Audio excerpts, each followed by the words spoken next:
All right, guys, welcome to the latest episode of Blood Money. Today, I have a very special guest. His name is Vahan Setyan, and we're about to take you on a journey, guys. So thank you for joining us for this episode of Blood Money. Vahan, how you doing, sir? Good, how are you? Thanks for having me, brother. Yeah, it's great to have you on here. So a little bit of quick background. Vahan is obviously of Armenian descent. Setyan is an Armenian last name, and we met a few weeks back. We started talking about Vahan's incredible experience. He's written 5 different books. He is one of the experts on Armenian history, which gravitated me towards the conversation I had with him. History that he says spans 17,000 to 19,000 years. And we're just going to dive right into it, Vahan. Before we get into all the stories, the details, give us a quick little introduction on who you are and a little bit about your background. Sure. Well, my background is very complicated as far as what I do. I just don't do one thing. First of all, thank you very much for me being, with you to discuss my background and what you're going to ask next. But as far as what I do, I'm both in the government level and at the same time with the private sector. I work with Native Americans across the United States and Canada and internationally. I'm an ambassador to United Nations for the Sioux Nation of Indians and their Treaty Council. I do healthcare economic development consultation for various tribes in the United States, including gaming, healthcare, hospitality. At the same time, I do consult with other healthcare organizations with their policy and development and business development at the same time. While I'm doing that, I'm also working with many of the veterans communities. I'm the director of Veterans Affinity on Sovereign Affairs, so we try to help our veterans with their benefits and also any other post-acute care we can provide for them. Trying to figure out their housing problem, their homelessness, and their, behavioral health issues that they have.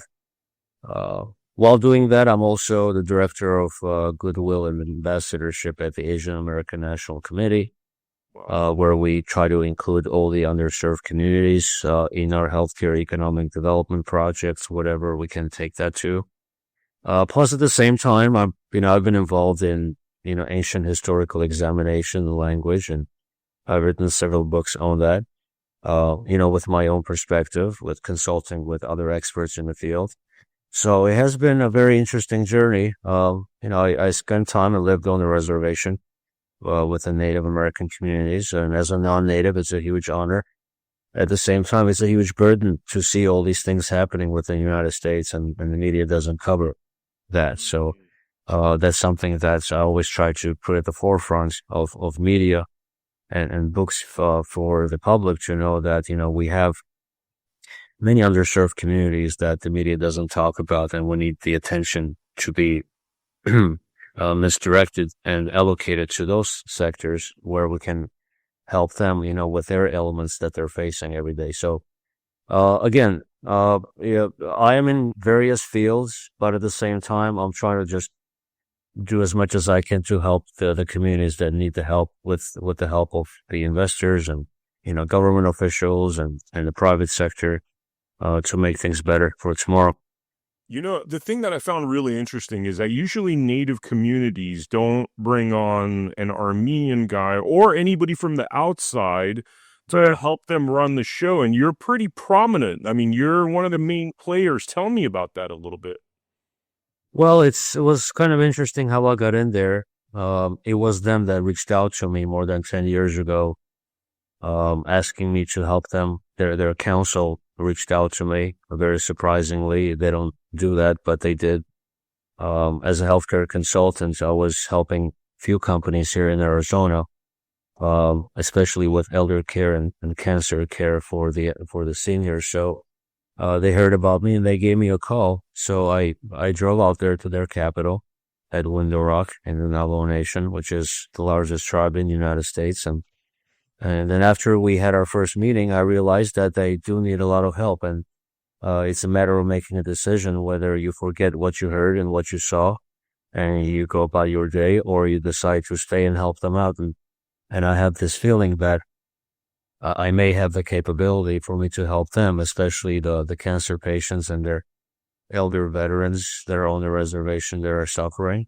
The first few years was very difficult. Obviously, you're a foreigner in those lands. They don't trust you and all. But I befriended few good people there, medicine men and former tribal council members that saw that I'm really there to help them. I'm not asking for money or to, steal their land or poison their water. Sometimes they even think that way. So eventually, after a couple of years, I established the first hospice program in U.S. history on tribal lands, under the presidential mandate approved by the Department of Justice. And it was the first time in both U.S. history, tribal history, history of the Armenians that an Armenian went there on the reservation to make this happen. And we were in a newspaper, and then eventually I went to Congress to a testimony to this effect. And I started helping other tribes, to realize what it means to really go outside their borders and find solutions that really work. So now I'm hoping that more and more of this will permeate in other tribal nations for them to see that there are many programs out there that should come into the reservations to help them instead of them just suffering because there is no help. Wow, wow. So, okay, what are some of the things? Because, when you talk about sovereign Native American land, to most Americans, they haven't even been there. They don't know what it looks like. Right. We just don't know much about it. And you're right, the media doesn't talk about it much. For people that want to check out the sovereign lands, I mean, you should look at the map of all these Native American lands and see how much of it is sovereign Native American. But what goes on on these lands? And what is it that you think they need help with over there? Well, they need help in all the sectors you can imagine, from food to energy to water, to cleaning their environment. Within the Navajo Nation, there's still more than 30 uranium mines from World War II that haven't been cleaned yet. So they still have the black lung problem. Their water is poisoned. So they can't even drink their own water. They have to go to maybe 30, 40 miles to a gas station to get water to bring back to the reservation. Imagine how devastating that would be, if we had to go through the same thing where our lands were poisoned. At the same time, many people don't have the housing that they should deserve, that they deserve. They live in aqueducts. I've seen people that just wander off. There's a huge problem of women and children being murdered and missing on the reservations because just a large expanse of lands and anything goes. So I try to work with various organizations to help them to mediate that problem as well. So the infrastructure within Indian country is very weak, but I guess they try to make the best out of things. They have Indian gaming, which really helped only few, really. But at the same time, we want to help them with all the healthcare disparities. They are genetically predispositioned to have these issues, and especially with the exposure to fast food and sugar, which their digestive system cannot digest. That causes more issues. We have a huge problem of diabetes, heart problems, wound issues, ulcers and all that. So for us to take care of. So it's a demographic that needs a special attention. And when I wrote the tipping point regarding the healthcare issues in Indian country, especially when COVID hit Indian country, as much as it hit Indian country, there's a lot of solutions there that we can learn to solve our national healthcare crisis. So their sovereignty is very important for their benefit, but at the same time, if we can harness that sovereignty for us to work together to bring in solutions to their lands, we can have a much better and positive conversation about this instead of just talking about all the issues that we see currently. So, it is a problem that hasn't hit the mainstream media as far as what we need to do. But if we, the more we speak about this, I think that it's something that every community should know. After all, in the United States, we're on their lands, whether we like it or not. If you're not a Native American, then you're an immigrant. It doesn't matter where you've come from. So basically, if they are the stewards of this country and we're living on their lands, whether it's their former land or the current land, then, we have the duty to kind of protect, their sacred lands and hear them out and the solutions that they have, something that maybe the Western world doesn't understand yet. We need to give them a chance for them to basically let us know how they can be helped and how we can work together. It's a very fine relationship. It's a very delicate relationship. We need to basically harness that and accept their blessing whenever we get their blessing and try to work together. So that's basically what I'm aiming at, if you can imagine. Yeah, I mean, what are some of the cultural differences that make it challenging over there in terms of, things like business development and having these communities? I mean, casinos is great, but there's so much more than casinos in order to establish functioning society, but also allow them prosperity. So what are some of the things that you'd like to bring to the table to help them with that? Well, obviously agriculture. There's a huge need for agriculture for United States, and I think if we engage Indian country, we can feed the world, literally, if we utilize their farmlands. If they utilize their farmlands. We have many farmers out there in Indian country who are sitting idle because there is no incentive for them to work, or there is no capital for them to harness the power of their lands for agriculture. If you can imagine, if we could just open that door right there, how huge of an economy we can open for United States. We can actually grow an Indian country, say, made in Indian country, grown or Indian country. And for us to utilize interstate transportation, for us to transport all the goods from one state to the other, that's very big, and very few talk about that. The other infrastructure is what if we bring in, technological locations and tech schools and medical schools and law schools on the reservation. Yeah, it will give them the hope that, okay, they're being inclusive in this.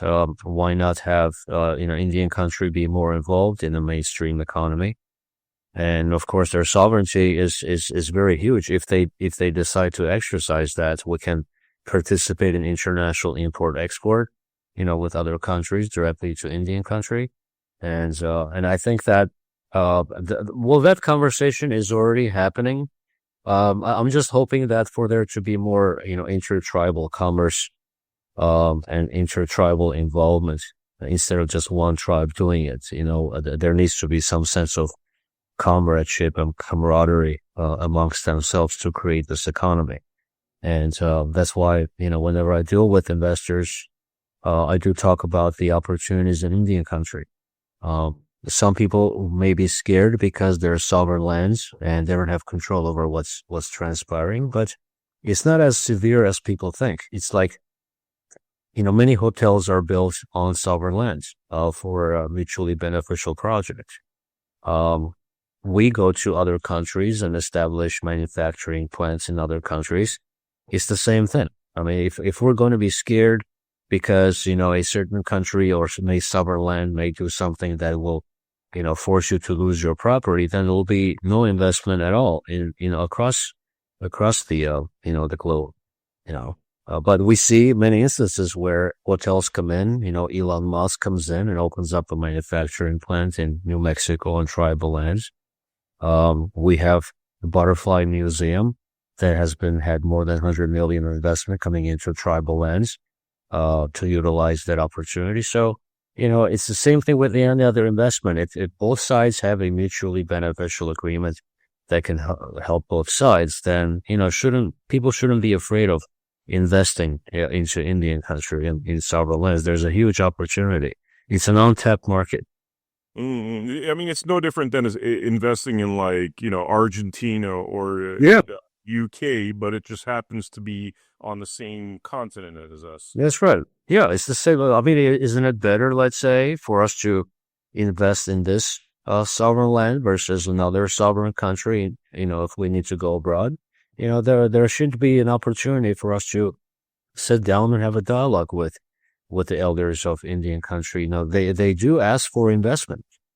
It's not that we're just forcing this opportunity upon them. They do want to see economic prosperity and opulence on their lands.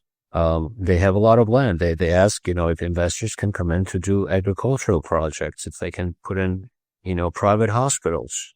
And as more and more as time goes by, you see, some tribes are clever enough and smart enough for them to create these agreements with healthcare organizations for a hospital to come in, or a healthcare organization or a clinic. And you see a lot of that. I'm in Arizona, so I see a lot of that happening on reservations. It's basically making the economy boom. It's creating a lot of jobs, and also at the same time, it's giving back to the Native American community for them to be able to fund their own projects. The one has been on hold for so many years. Wow, wow. So, I mean, what's prevented him from, until this point, in bringing in a lot of investments? Is it a matter of having somebody like with your experience to be able to lure that kind of investment, or what's been the? 100%. I mean, but you need somebody inside to come out and say, listen, guys, this is the opportunity, and this is how we can restructure or structure the deal. These are the elements, these are the processes. Unless that conversation is had between the elders of the reservation and then the outside, no progress will be made. And fortunately, I have been amongst them, for me to learn all this, for me to see what works, what doesn't. So when I come out and have conversations with investors, I already have done the hard work, something that will save on time and capital on the runarounds and the labyrinth and the bureaucracy of things.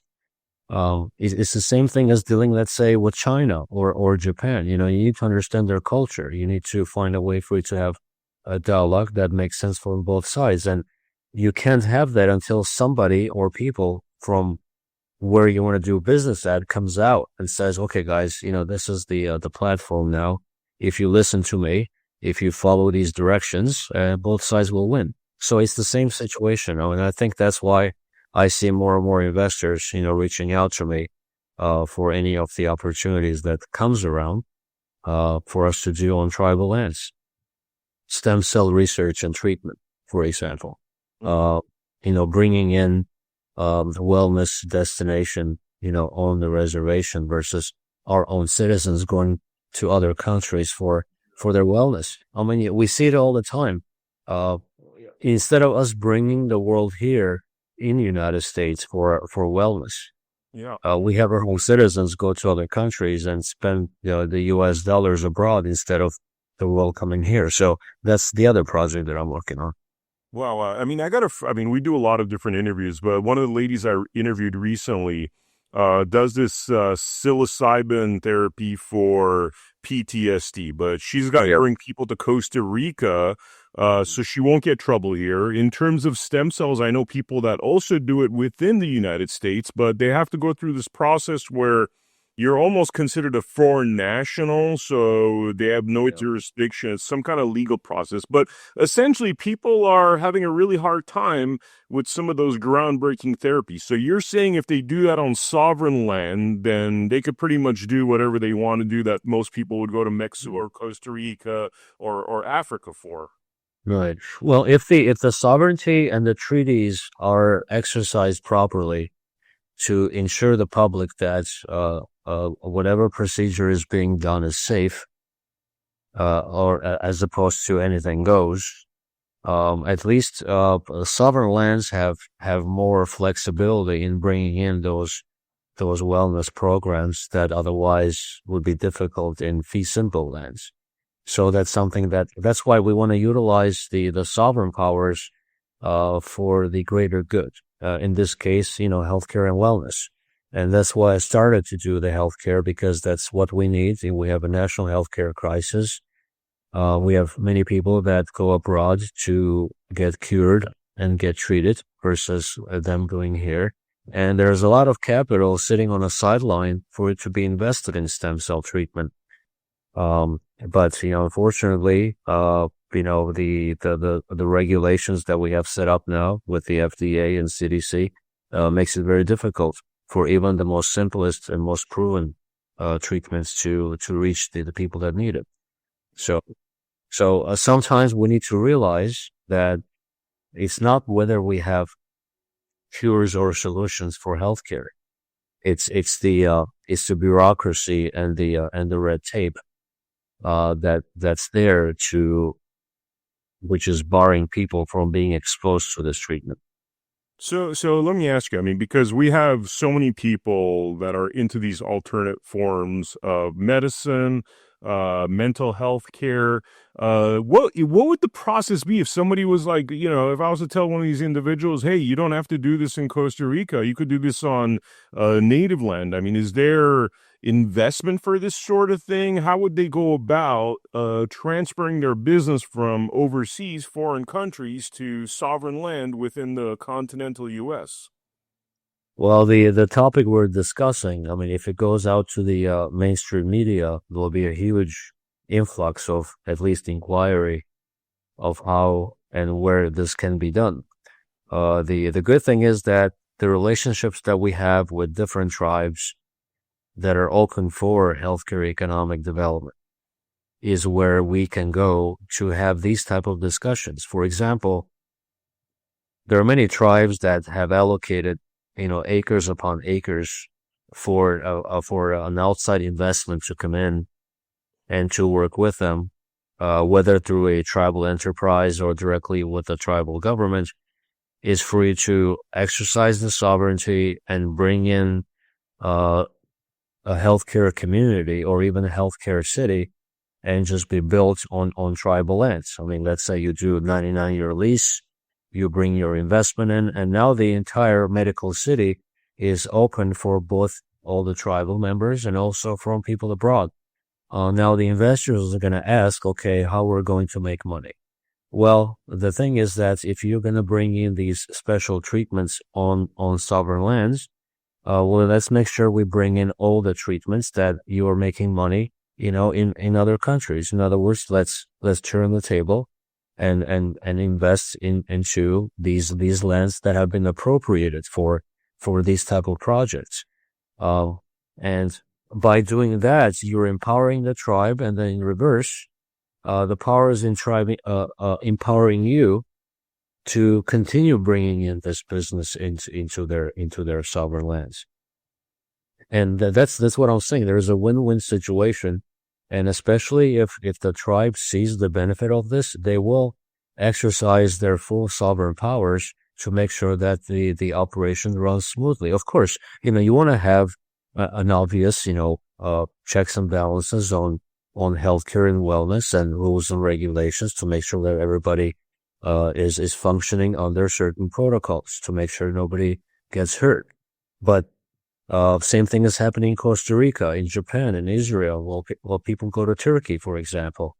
If a U.S. citizen goes out there to do a special treatment, I'm sure they do trust the system there, because they're not going to go through their protocols and regulations and read everything and then make a decision whether it's a good idea for them to do that treatment. They go there because, the structure already has been put in place, and people go there.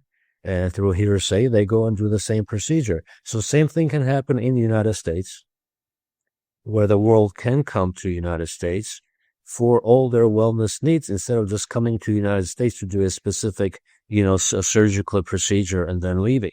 Yeah. So that's a huge opportunity right there. Yeah. I mean, it's interesting you mentioned the FDA. It has things, and I totally realize you're politically connected. You might have to be careful with your words here, but has our country become so corrupted where we're not allowing some of the obvious things? Look, I understand if it's experimental and that sort of thing, but we know that stem cell therapy helps a lot. I have a friend that does it as a U.S. sovereign, by not allowing jurisdiction due to her paperwork. And she keeps sending me, stage 4 cancer patients that she's reversing their cancer using this. So obviously there's something that's working there, but has it become so corrupted where we're not allowing this sort of thing?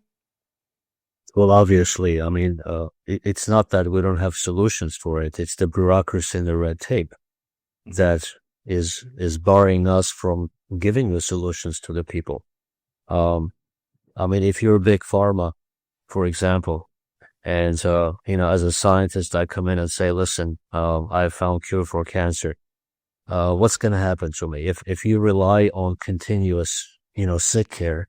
Why would an overnight healthcare solution serve you as a big pharma? See what I'm saying? So Yeah. that's basically the main concept is that you cannot solve, let's say, a healthcare problem and then expect the medicine community or the pharma community to celebrate, because that's hurting the business.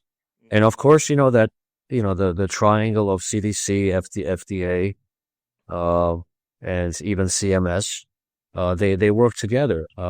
So they need to control all this. So why do we have instances where people go to other countries and get well and better with less money, but here in the United States, you don't have that luxury to do that. I understand, FDA comes in for many other important things. Let's say to make sure that it has quality and it's safe and all those things. Of course, they are needed. But if we have solutions out there in other countries and they can't come in here because the big pharma stops them from doing that, then it's already evident why we don't have those, the solutions that we get in other countries. Wow, wow. What I find very interesting is your Armenian background, and Armenians are the natives of the Caucasus, that region between, anywhere between what's currently Istanbul, known to us as Constantinople, and then you have all the way to what is modern Armenia. I mean, that's the historic lands of Armenians, and the Armenians are the natives of that region. Yet, a lot of us were displaced because of a genocide. And now you're helping Native Americans, which I find fascinating. So I'm not really asking you a question here. I want you to talk about that topic, your Armenian background, how that relates to the natives, and what you could tell us about that topic. Well, the way we talk about Native Americans in the United States or the First Nations in Canada, or the other indigenous tribes in other countries, Armenians are indigenous. If you look at from the tribal standpoint, when we talk about sovereign tribes or sovereign people, we are indigenous, to our ancient Armenian highlands, same way as Native Americans. So if an Armenian sits down with a Native American, they are both indigenous, but they're just from different worlds, basically. So that's how old the Armenian people are for them to consider themselves to be indigenous to the Armenian highlands. And for after, let's say, 17, 18,000 years later, there's this Armenian guy, in the United States is now working with the Native Americans in the United States. So it's a very interesting kind of a journey. But yes, as far as for the Armenians themselves, we have dealt with, all the tribes across the world throughout the millennia.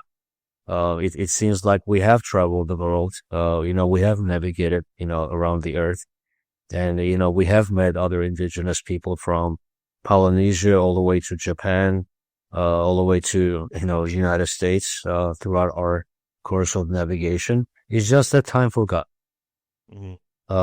Time made all this for us to forget. It was never written down, but we tend to see some fingerprints here or there of our travels across the world. That's why my second book was called Language as a Fingerprint, because if you really examine the Armenian language, you can see its fingerprints across the world. Wow, I mean, so tell me a little bit about that. When we met, we were talking about how, which I was surprised because I used to think Armenians were 7,000 years old. I know we're like the oldest, well, the oldest I know, people in the world. But you're telling me that it's more like 18,000 years old. You had written books on the topic, the idea of fingerprints. I mean, definitely enlighten us as to this rich Armenian history around the world. Well, you mentioned 7,000 years. Even there are many people, even Armenians themselves, don't even go that far. That's the heartbreaking part, is because the educational system has been so fossilized in minimizing the time frame or the chronology of the Armenian people for such a long time, including, let's say, the Soviet era that didn't allow, let's say, one group to surpass another, whether culturally or with a background or with history, that, we're still are under the effects of the Soviet era, marginalization of the Armenian people and the people of the Caucasus. And then combined with, many genocides. And so it wasn't just one genocide. Uh, we had the massacres and the genocides throughout the years, that kind of diminished our presence in historical books. And then when that happens, when there's this gap, then others start coming in and filling that gap with other nonsense or their own cultural background into that gap. So if we're not careful, I mean, Armenians are in danger. They're like endangered bears. They're like dinosaurs that are still around miraculously. Yeah. And it's very hard for other cultures to accept that. To say, for example, we have no more Egyptians, right? We don't see Egyptians going around. They're all Arabs. Or Sumerians that they call quote unquote Sumerians, but Armenians are still around. So it's very difficult for other cultures to accept the fact that these people who have been around for a millennia from Armenian highlands are still, still exist and still prosper and still trying to have their history known, against all the falsifications and misappropriations of our Armenian history across all books and media. Look what's happening everywhere. There's all these anti-Armenian, defamation efforts from different cultures, which means that, if the Armenian doesn't really tend to their history or value it, then others will take it because there's so much around that area that is so valuable. So that's basically the situation now. What are some, I mean, when you say like there's fingerprints that Armenians have been around for 18,000 years, what are some of the things you've discovered?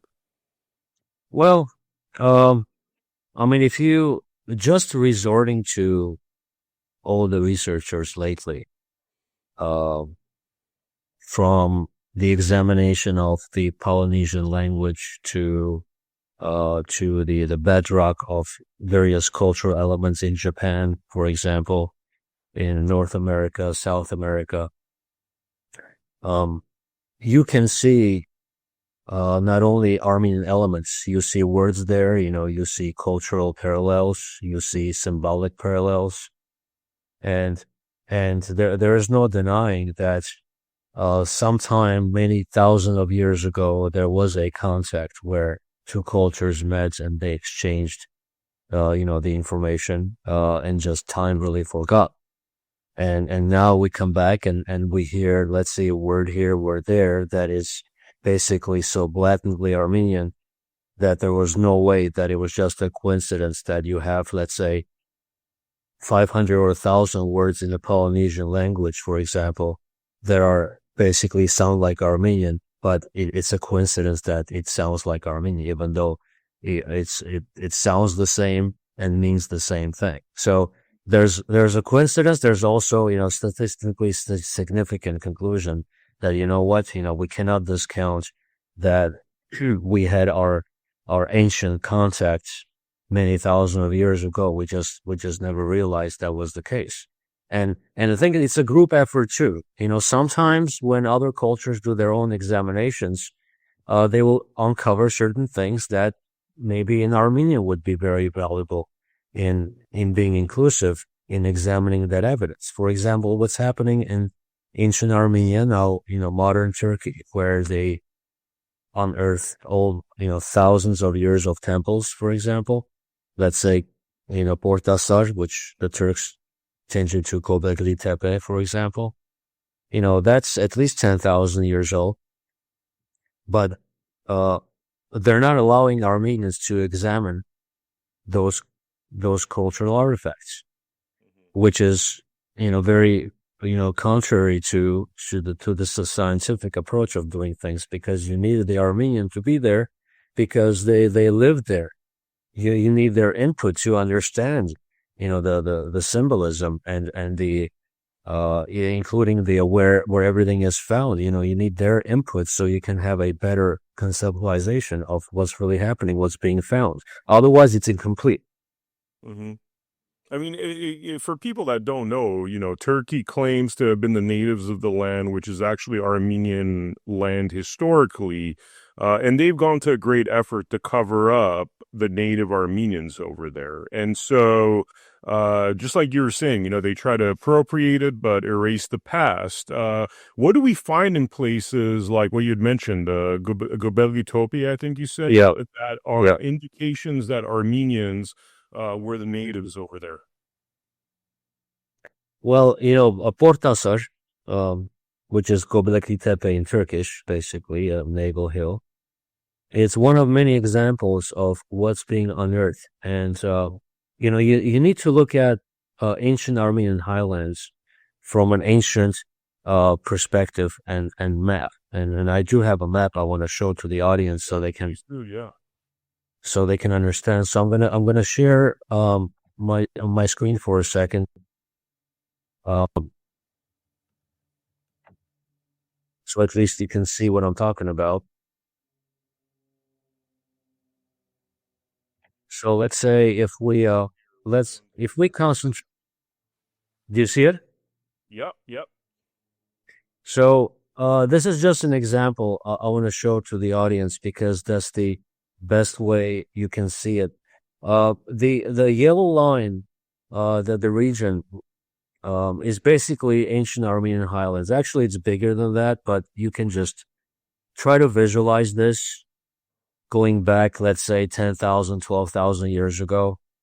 As you can see, it covers half of Turkey. It goes up, towards Georgia and then comes down to Azerbaijan, into Syria, and into Mesopotamia. You see all that? Hmm.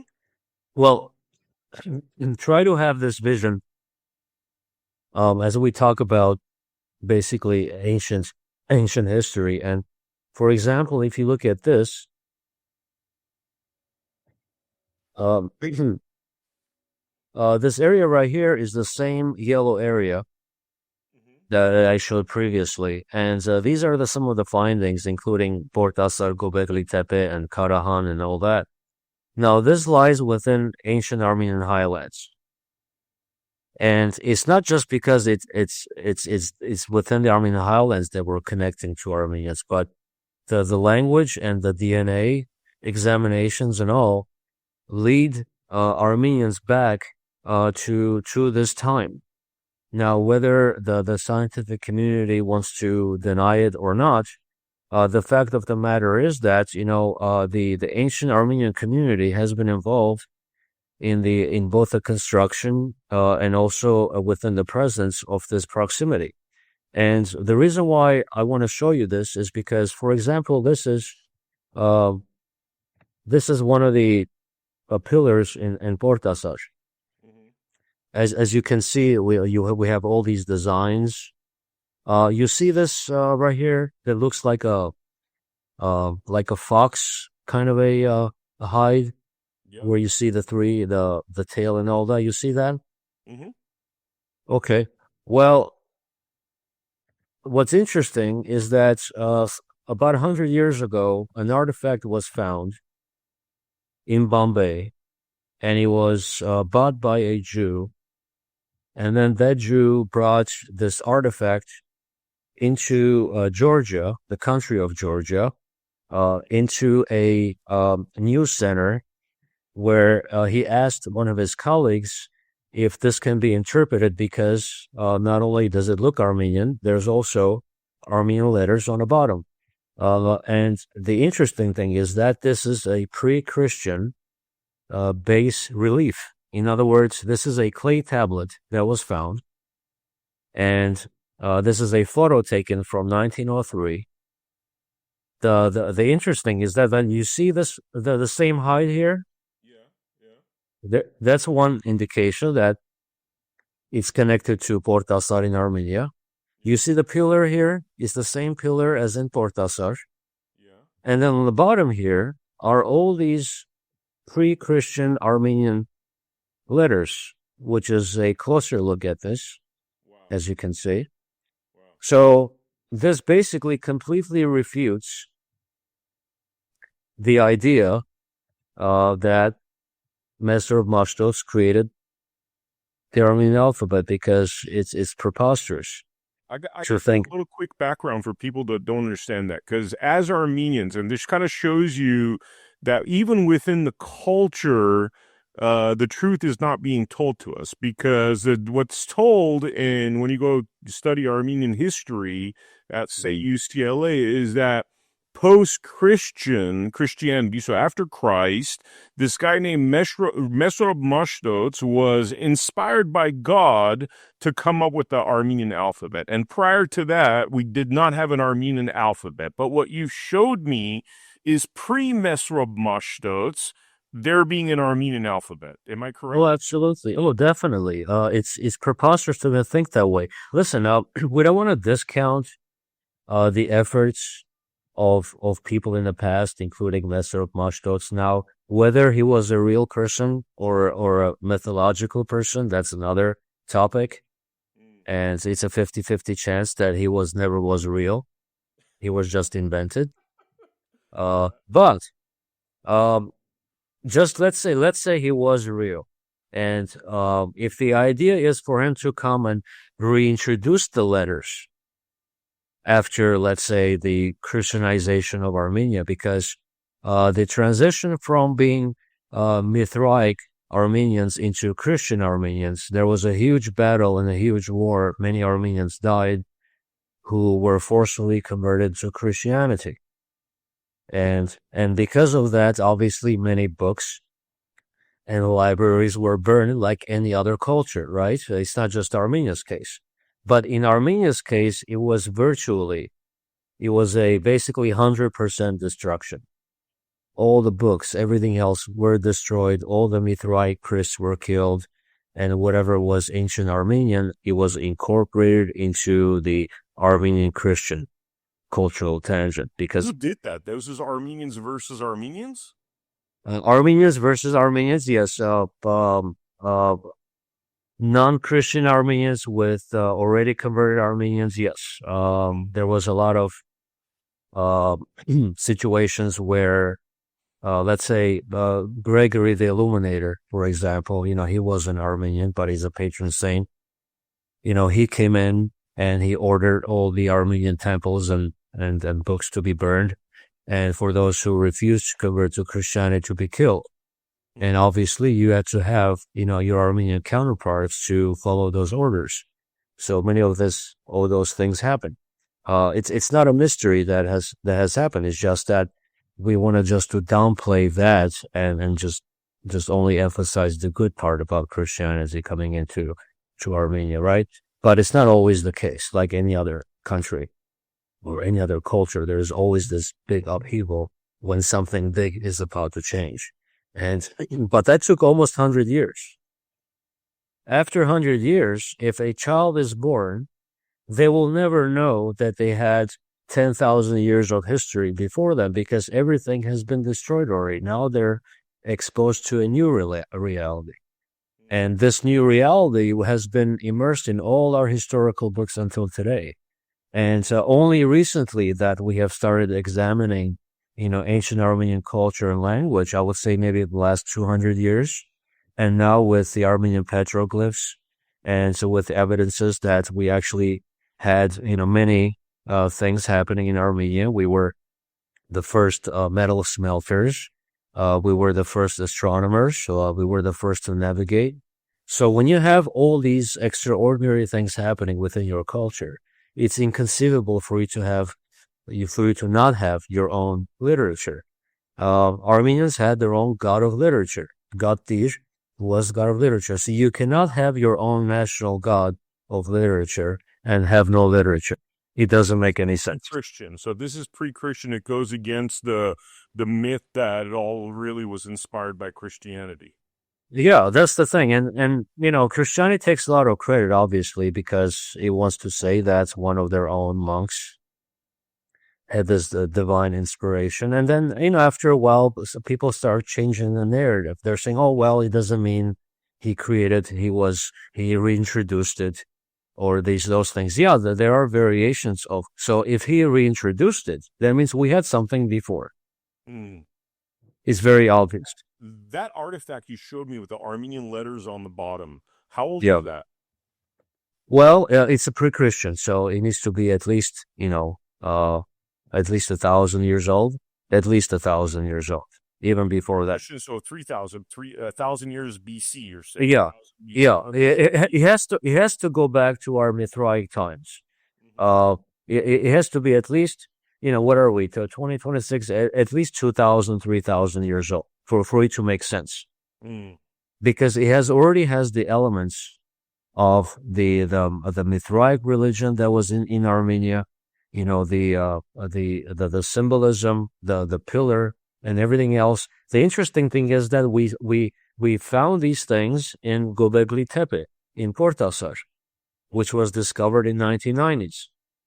So as you can imagine how everything was intertwined, throughout thousands of years, and knowledge was permeating from one generation to the other, whether we understand it or not. Otherwise, why would we see so much commonality between all these ancient times, and then not to see an effort and the connectedness in all these things? So we have the wine that we know is from ancient Armenia, and that's now dated 5,000-6,000 years ago, right? Now we're getting to eras where there's no other civilization currently that's been around this long. Tell me some of this right from your prints.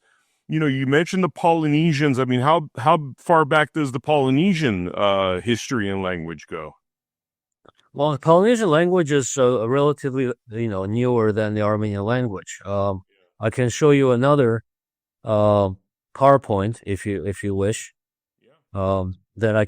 This will be very relevant to our conversation. And for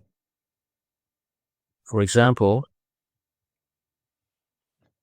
if we, for example, this is the language tree examination that was done by Atkinson and Gray in Nature magazine more than 15, 20 years ago. It kind of indicates basically that down here the Armenian would be considered as old, and also the oldest. It's older than Greek. And also the Hittite language is basically just an Armenian dialect that the historians and linguists have kind of artificially broken into another language that doesn't relate to Armenian.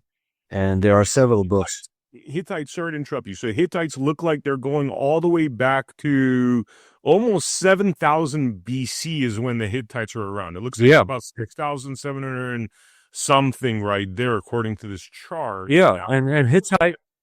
Yeah. And Hittite is basically another Armenian dialect. It's all it is. Same thing as the Sumerian.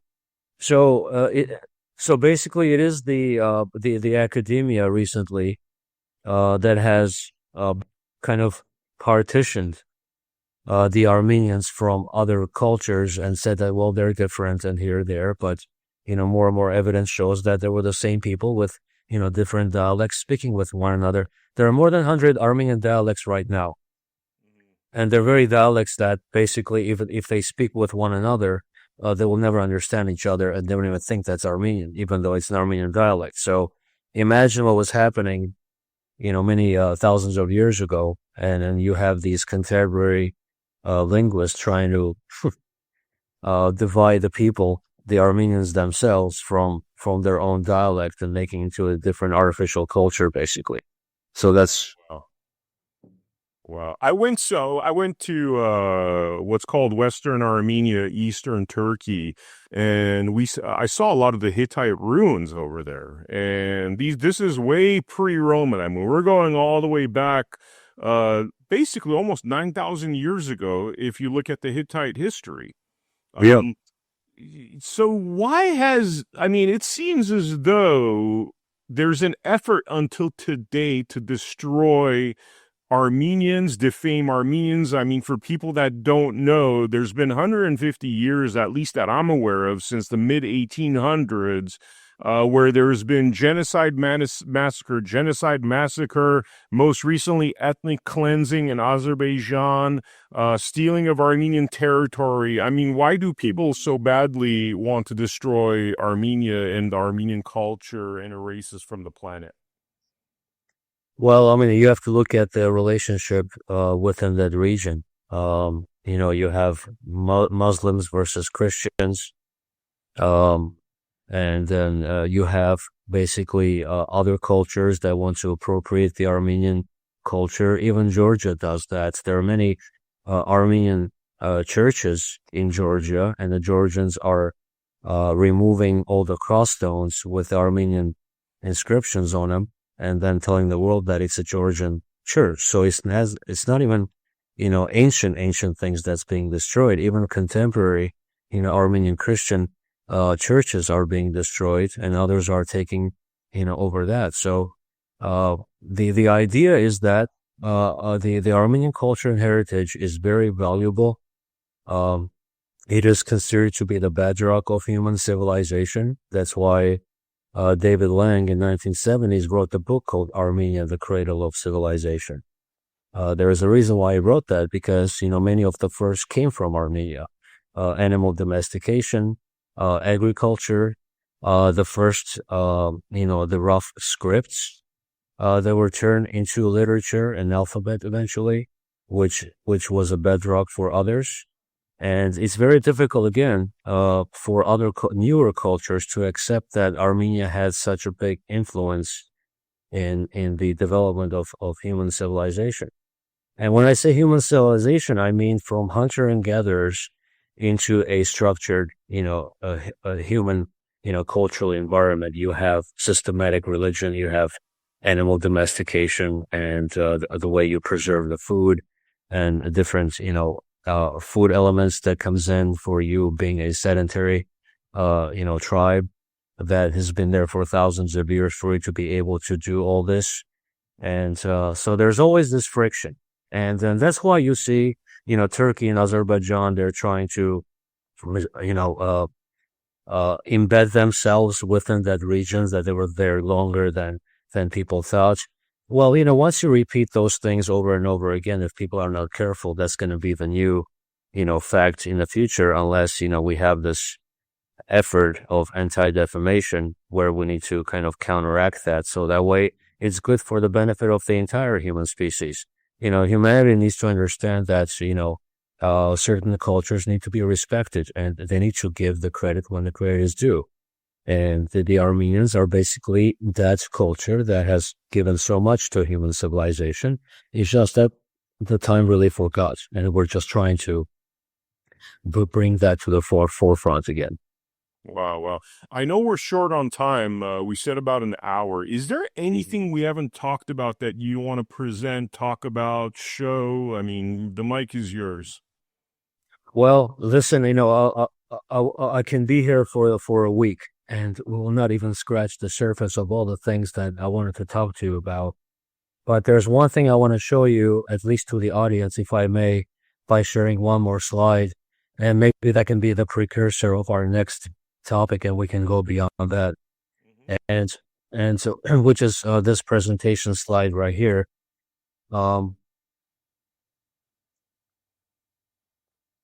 So this is the the evolution of the Armenian alphabet. And from left to right, you can see it started from the petroglyphs. You have Give me 10. a date for the petroglyphs. When are we talking about petroglyphs? Now we're like 15,000 years. Yeah, we are at 15,000 to 20, 17 to 12,000 BC. Mhm. And then obviously it influences the rest as time goes by into the current method. This also has influenced, the Semitic script Mhm. and all that combined. So we're not just talking about the Indo-European, the language and structure. We're talking about overall the alphabetic. And there's one segment I wanted to play a video before we go. His name was Kim Veltman. He was a scientist and he examined all the world alphabets over the last course of 20 years. He was a colleague of mine who passed away from COVID when COVID hit.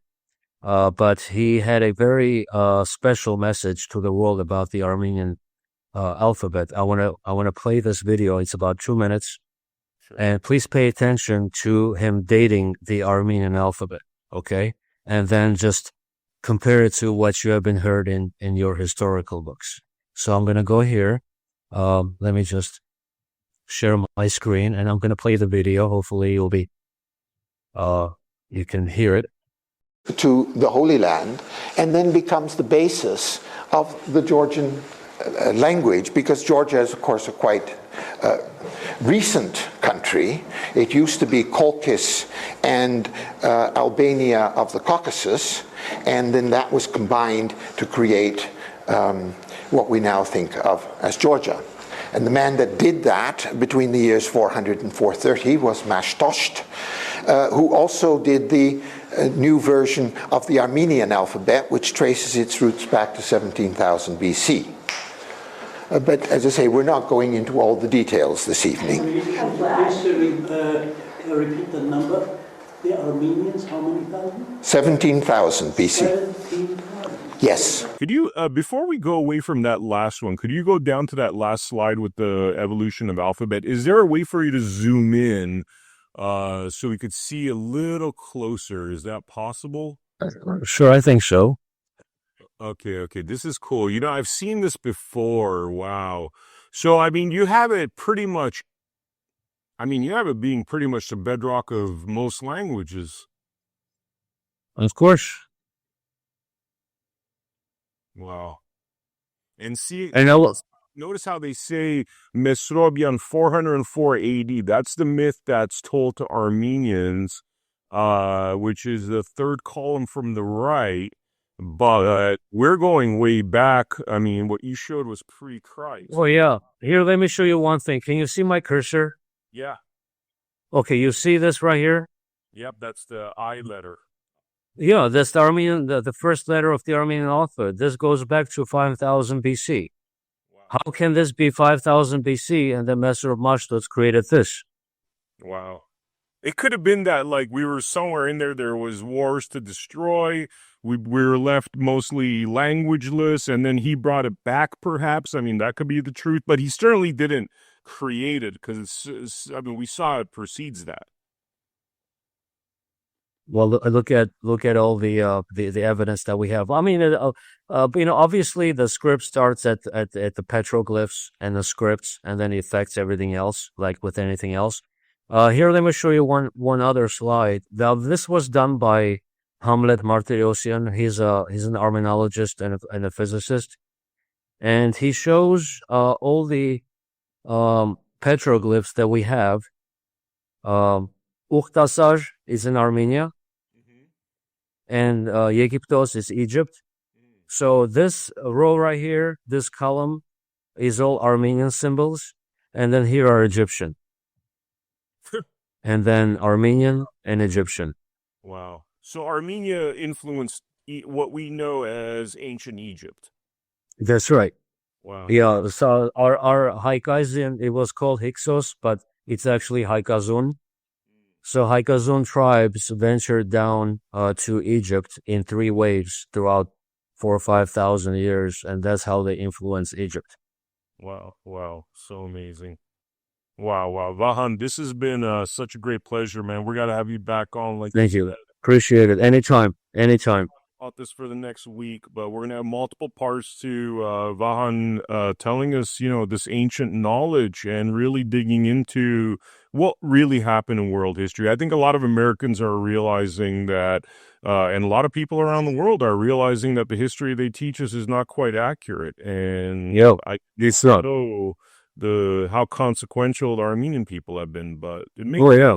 makes sense. It makes a lot of sense because that thing happened with Dr. Oz. I mean, I hate to mention this in closing, where all of a sudden, the Armenians are being defamed again, right around the time where we see these horrible Epstein files come out, which seems like more important than a small group of Armenians allegedly doing medical fraud. But Yeah, it's very unfortunate. I mean, you can understand the political game there. And obviously, the majority of the Armenian people have contributed so much to California's economy.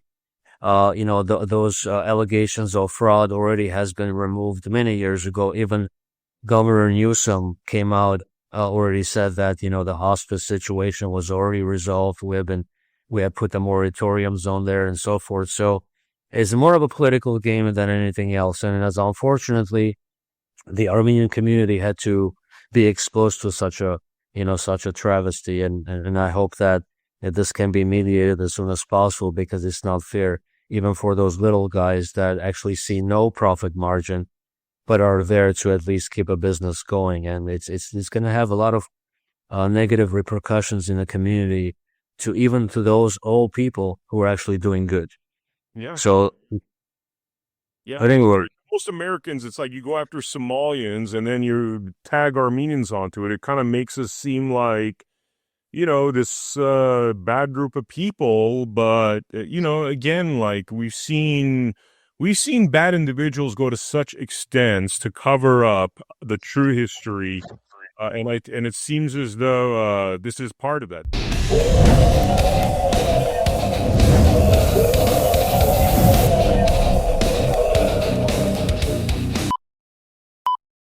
Over the last 30 years, we have seen the value of our work diminish and the price of real assets like land and homes increase to the point that for most people under the age of 40, the hope of owning their own home has been lost.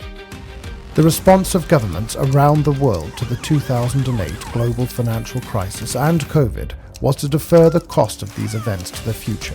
They did this by printing money, in effect selling our futures to pay for their bad decisions.